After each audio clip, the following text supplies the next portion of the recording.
Squad খুব সুন্দরভাবে বেঁচে আছে। তো দেখা যাক এখন কোন কত নম্বর স্কোর সেটা ফাইনাল। তো বাম দিকে দেখতে পাচ্ছি একটা প্লেয়ার গেছে আমরা দেখতে পাচ্ছি তাদের কাছে 11টি কিল রয়েছে। জাহেদ এই ইতিমধ্যে একটি স্কোয়াডকে লাস্ট প্লেয়ারকে সুন্দরভাবে মেরে দিল। ভাই কি মনে হচ্ছে এমএসটি বুয়াকে কারা নেবে? এই ম্যাচটি হবে 2 নাম্বার স্কোয়াড অথবা 11 নাম্বার স্কোয়াড। দেখা যাক, আমি পছন্দ করতেছি 11 নাম্বার স্কোয়াডকে। 11 নাম্বার স্কোয়াড কে হবে, তো আমি আশাবাদী 11 নাম্বার স্কোয়াডকে দুই হবে। তাহলে আপনি যদি 11 করেন তাহলে আমি 2 নাম্বার স্কোয়াডকেই ঠিক করব। আছে, দেখা যাক তোমার কি হয়। তোমার 2 নাম্বার স্কোয়াডে একজন চলে গেছে। তো আমরা চলে যাই এখন। ছোট প্লেয়ার রয়েছে, 8টি প্লেয়ার রয়েছে আমাদের। 11 নম্বর 4টি প্লেয়ার, 10 নম্বর একটি প্লেয়ার। সেই চিকো সে রাশ দিয়ে চলে গেছে, রাশ দিয়ে 3 নাম্বার স্কোয়াড।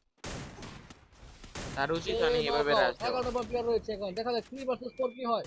11 নম্বর স্কোয়াডে 4টি প্লেয়ার রয়েছে এখন পর্যন্ত। তো আমরা আবার চাইতে ভাই দেখেন নক আউট চেষ্টা দিয়ে নিজে নক হয়ে গেল। প্রণয় দেখতে আমি কিন্তু আবার নিয়ে চলে গেল রায়হানকে সাথে। রায়হান জাহিদ বিপদ চেষ্টা। দেখা যাক এখন 11 নম্বর স্কোয়াডকে আবার কি করতেছে।